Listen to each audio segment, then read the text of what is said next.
Hi, I'm Pluto. Welcome to my channel. I'm going through it yet again, um, emotionally, so I guess I'm blogging it out here. I'm just existing out here in this space.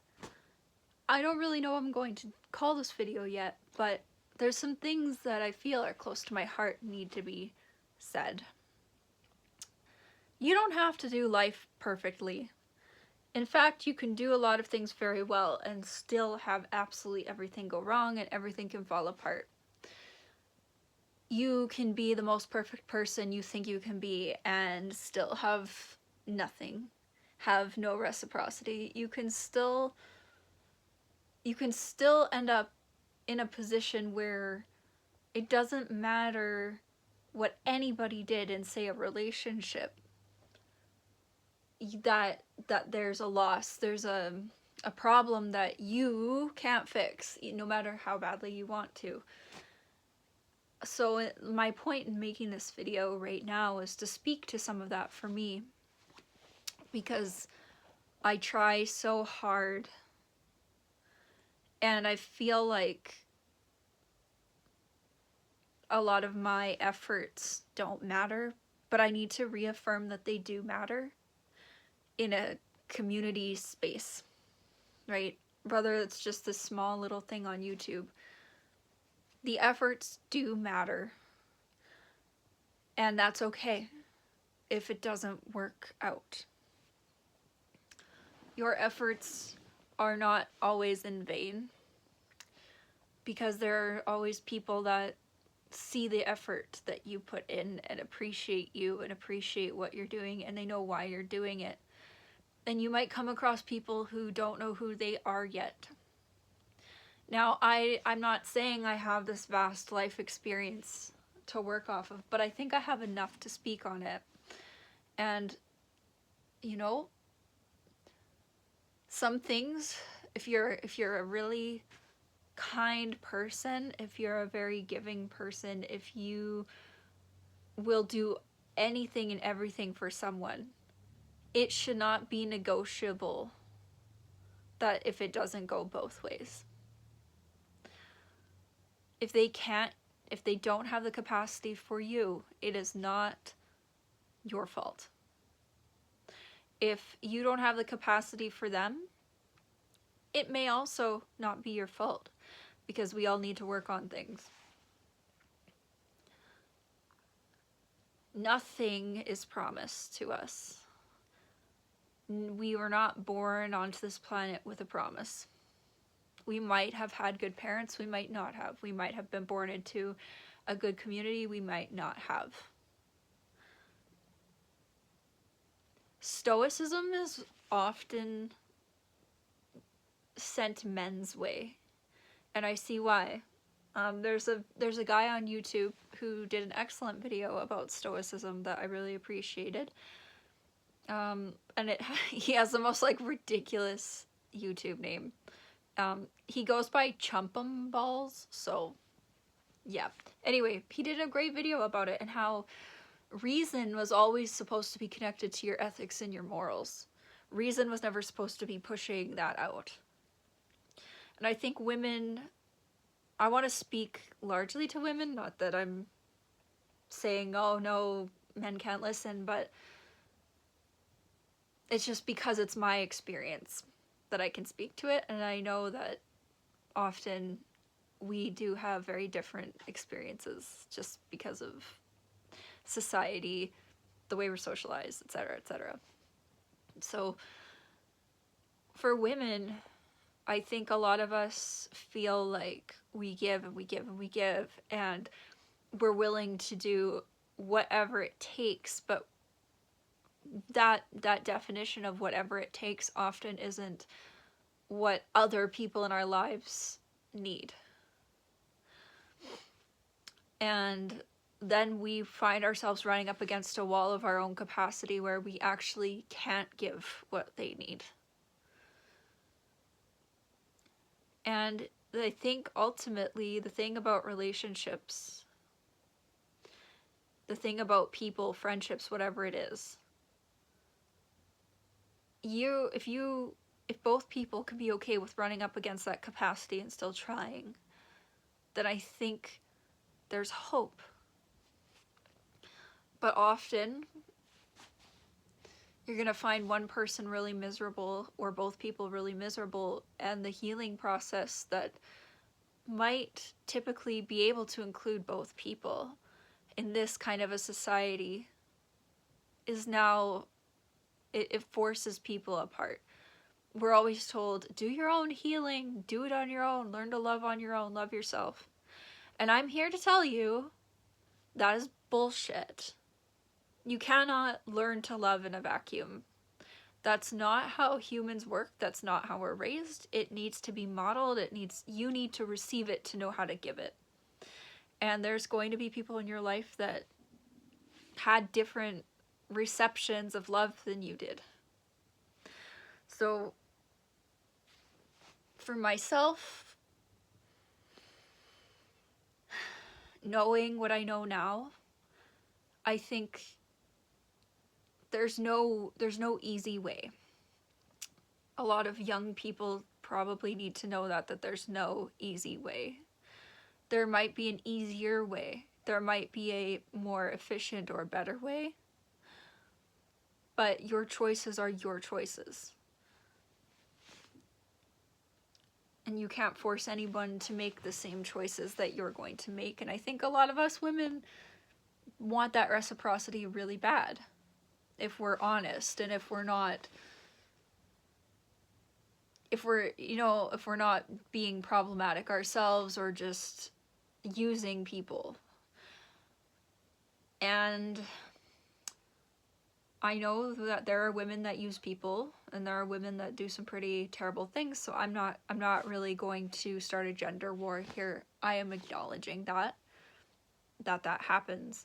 And you'll see that a lot of women who feel like they've emotionally extended themselves and given capacity and can't receive it back, they start blaming themselves and internalizing everything.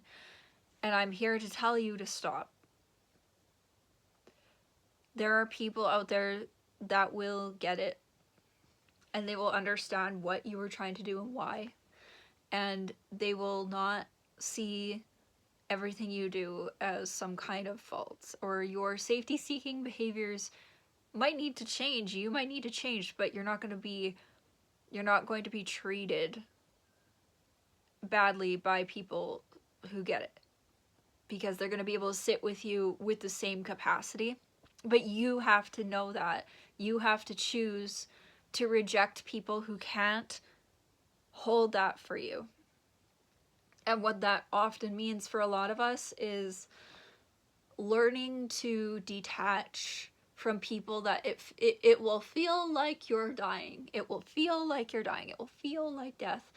And in a lot of ways for us it is, because our brains, if you're sensitive, your brains recruit a lot of different neurons and chemicals to uphold an individual in your mind. And when that person leaves, or you decide to leave that person, it is often like a death. And that's also partly why some people recommend things like no contact, because it tends to it can be helpful. I'm not saying across the board that it is. I think for some women that if you can avoid it, it might actually be better for a while, because your brain needs to mediate and attenuate the differences in the connection, and there should not be any shame about needing that. If you're going through something and there's the ability to sort of manage some kind of like nice, gentle slope, maybe that's what you need, and it's okay to say that, and you don't have to defend it or justify it. The difficulty is then going forward, how do you establish a boundary? How do you recognize capacity or lack thereof? Often you won't see it until much later, when life gets very real.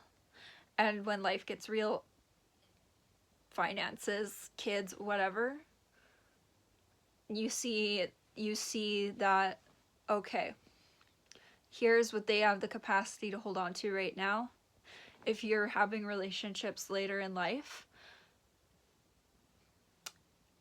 that capacity might be attenuated by past experiences or debts or whatever things that are going on in that person's life. And no matter what you see in that person, you might be able to envision a way forward. It doesn't mean that they can or that they will or that they want to. You need to let go of fantasizing what isn't really there. They need to prove it. They need to show it to you, and that accountability needs to move from you. That figuring out process, it needs to go from you to them. And I am not a fan of the let them theory, by the way, but sometimes you do need to let them show you. And even with that said, it's not even about letting, it's about who cares if they show you. You don't want to hold on to false hope either. So I guess, you know, and thinking about this video and thinking about women, thinking about my relationship and just doing a quick like life reflection for myself, I think I've seen a lot of hurt on both sides, men and women, that isn't being reconciled. And for any guys that are watching this, I think personally, just based on what I've kind of seen and experienced, some of you are working so damn hard. Some of you aren't, and that's okay.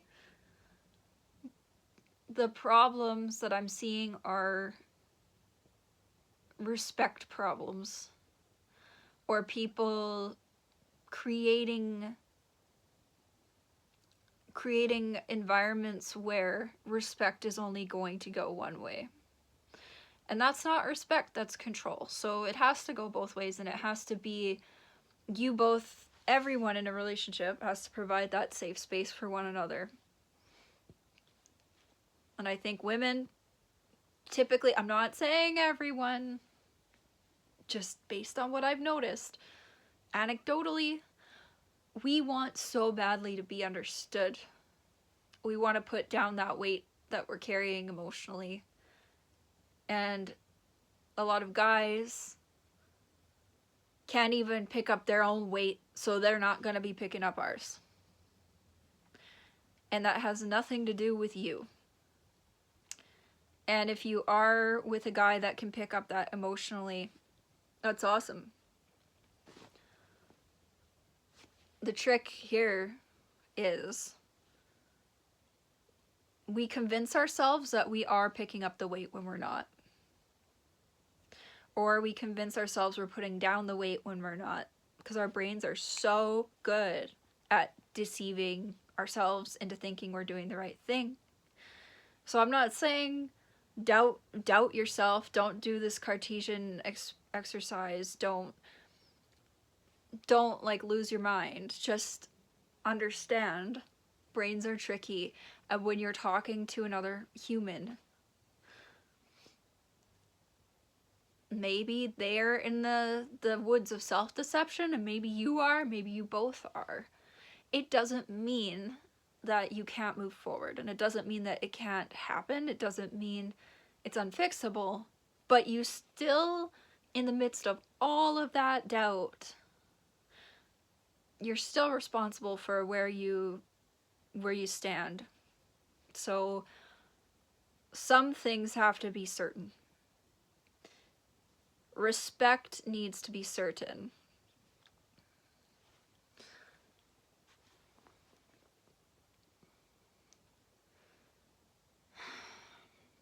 It's a tough thing to say, knowing how complicated human relationships can be, because we're all going to disrespect each other. Like, we're going to get into fights, we're going to disagree, we're going to do all these things that piss each other off. But at the end of the day, you have to decide what respect means to you. Like, do they understand what you're offering? Do they understand that you are a loss?